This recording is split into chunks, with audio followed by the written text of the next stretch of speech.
இப்போ முதலமைச்சரும் ஒரு கருத்தை சொல்றாரு, கொள்கை கூட்டணி அப்படின்னு ஒரு விஷயத்த முன்வைக்கிறாரு. இப்போ பவள விழாவை ஒட்டி அவர் உங்களை எல்லாம் அழைத்திருக்கிறார், கூட்டணி கட்சிகளோடு பேச போகிறோம் அப்படின்னு சொல்லும்போது, இந்த கொள்கை கூட்டணிங்கிறது தான் நீங்கள் தொடக்கத்திலேருந்தே சொல்றது, உங்கள் கூட்டணி சார்பாக சொல்றதே நாங்கள் கொள்கை சார்ந்து தான் ஒன்றாக இணைந்திருக்கிறோம்னு.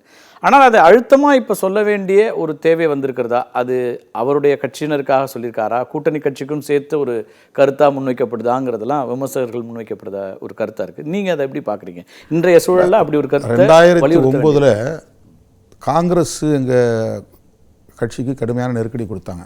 ஏன்னா நாங்கள் அப்போ வந்து ஈழத்தமிழர்களை ஆதரித்து அதிமுக கூட்டணியில் உள்ளவர்களோடு பயணம் பண்ணோம். ஆமாம், தமிழ்நாட்டு அரசியலில் இதெல்லாம் ஒரு புதிய அணுகுமுறை.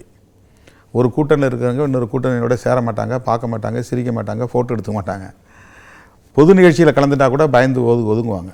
ஆனால் நான் வந்து துணிச்சலாக 2009 சசிகலா நடராஜன், பழ நெடுமாறன், மருத்துவர் ராமதாஸ், தா பாண்டியன், அண்ணன் வைகோ இவர்கள்லாம் அப்போ அதிமுக கூட்டணியில் இருந்த காலம், அவங்களோட இணைஞ்சு நான் போய் வழியே சேர்ந்தேன். ஈழத்தமிழர் பிரச்சனைக்கும் கூட்டணிக்கு என்ன சம்மந்தம் இருக்குது? அப்போ நாங்கள் திமுக கூட்டணியில் இருக்கிறோம். தேர்தலையும் அப்படி திமுக கூட்டணியில் சந்திச்சிங்க. அதுக்கு பிறகு தேர்தல் வருது, 2009 தேர்தல். அதுக்கு பிறகு வருது. நாங்கள் 2006 உள்ளாட்சி தேர்தலிருந்து திமுகவோட தான் இருக்கிறோம். ஜெயலலிதா அம்மா வந்து ஹாஸ்பிட்டலில் அட்மிட் ஆகிருந்த நேரத்தில் எந்த திமுக கூட்டணி சார்ந்த யாரும் போய் பார்க்கல. நான் தான் முதலாளாக போய் பார்த்தேன். அதுக்கு பிறகு தான் மற்றவங்க எல்லாம் போய் பார்த்தேன். இப்போ இந்த கடந்த கால இந்த நடைமுறைகளை வந்து உடைச்சது விடுதலை சிறுத்தைகள். நமக்கு அரசியல், தேர்தல் அரசியல் என்பது வேறு, இந்த மாதிரியான நட்பு உறவு மற்ற பிரச்சனைகளின் அடிப்படையில் வந்து களம் காண்பது இது வேறு. அப்படி தான் நான் வந்து பிரித்து பார்க்குறேன்.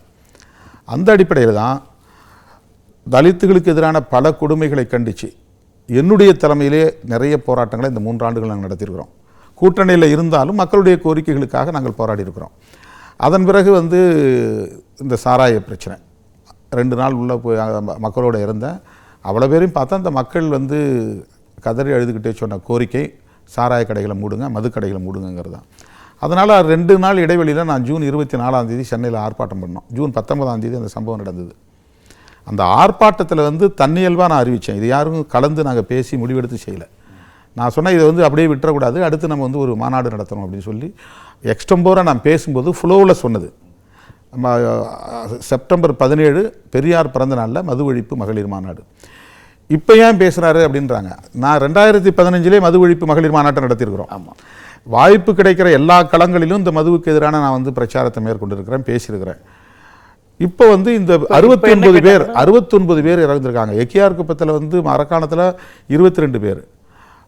ஆனால் இது 69 பேர். 100க்கு மேற்பட்டவங்க பாதிக்கப்பட்டு மருத்துவமனையிலிருந்து தப்பி பிழைச்சி வந்திருக்கிறாங்க. அதுக்கு பிறகு ஒருத்தராக இறந்துருக்கிறாங்க.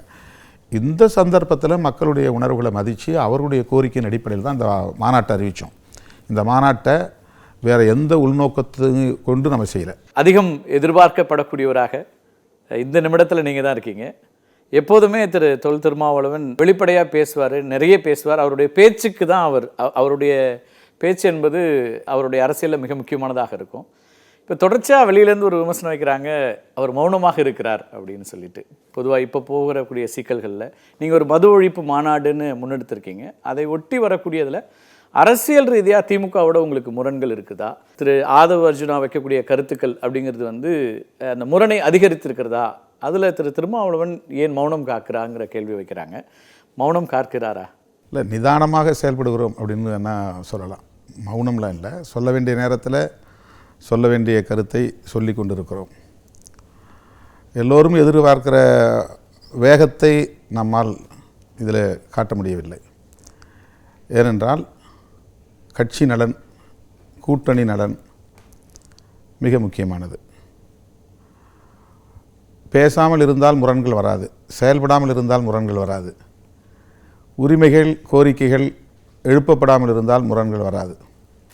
நாம் களத்தில் செயல்பட்டு கொண்டே இருக்கிறோம், உரிமைகளுக்காக பேசிக்கொண்டே இருக்கிறோம், கோரிக்கைகளுக்காக போராடி கொண்டே இருக்கிறோம். அதனால் கூட்டணியில் இருந்தாலும் முரண்கள் எழுவது இயல்பு. அந்த முரண்களால் ஒரு பெரிய முடிவை நாம் எடுக்கப் போகிறோம் என்று சொல்ல முடியாது. ஒரு மேஜர் டெசிஷன் என்பது கூட்டணி தொடர்பான முடிவு. கூட்டணியில் இருப்பது அல்லது கூட்டணியில் வெளியேறுவது என்பது சின்ன சின்ன பிரச்சனைகளுக்காக முடிவெடுத்து விட முடியாது. அது ஒரு பரந்த நோக்கம் கொண்டது, தொலைநோக்கு பார்வை கொண்டது. கூட்டணியில் இருக்க வேண்டும் என்பதற்காக உரிமைகளை கேட்காமல் இருக்க முடியாது, கோரிக்கைகளை எழுப்பாமல் இருக்க முடியாது. இப்போ திமுக கூட்டணியில் நாங்கள் தொடர்ந்து 2017 இருக்கிறோம். 16 தேர்தல் முடிஞ்ச பிறகு 17 காவிரி தேர்தல் 21, 24 அந்த 17 நாங்கள் இணைஞ்சு செயல்பட ஆரம்பிச்சிட்டோம். 19 தேர்தலில் வெற்றி பெற்றோம், 21 தேர்தலில் வெற்றி பெற்றோம், இப்போ 24 தேர்தலில் வெற்றி பெற்றிருக்கிறோம். இந்த கூட்டணி தொடர்கிற காலகட்டத்திலும் திமுக ஆட்சி 3.5 ஆண்டுகள் இருக்கிற இந்த சூழலிலும் ஏராளமான போராட்டங்களை நாங்கள் நடத்தியிருக்கிறோம். அதிலே ஒன்றுதான் இந்த கள்ளக்குறிச்சி நச்சு சாராய சாவுகளை கண்டித்து சென்னையில் நடந்த ஆர்ப்பாட்டம். இப்போ இந்த மாதிரி போராடுகிற போது திமுகவோடு விடுதலை சிறுத்தைகளுக்கு முரண்பாடு இருக்கிறது என்கிற ஒரு தோற்றம் உருவாவது இயல்பானது. ஆனால் கூட்டணி தொடர்பான களத்தில் நாங்கள் உறுதியாக இருக்கிறோம், மிக நல்லிணக்கமாக செயல்படுகிறோம், அதில் எந்த பிரச்சனையுமே கிடையாது.